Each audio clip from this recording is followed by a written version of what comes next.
Hi, I'm Kylie, and I'd like to show you how to install the Lenovo Chromebook into the usable rugged shell case. Let's start with the bottom shell. You'll notice that the rear corners of the case are cupped. This allows it to securely grab the corners of the Lenovo. First, lay the shell on a table, then insert the rear corners of the Lenovo Chromebook into the corner cups.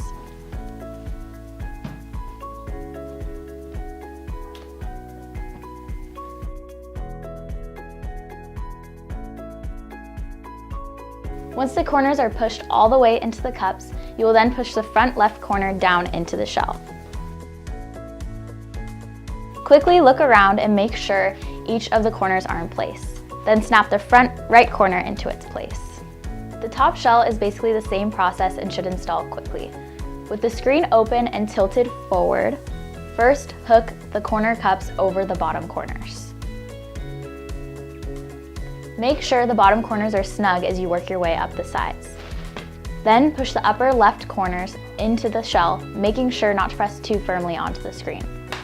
Work your way across the top part of the screen from left to right, securing all snaps into place.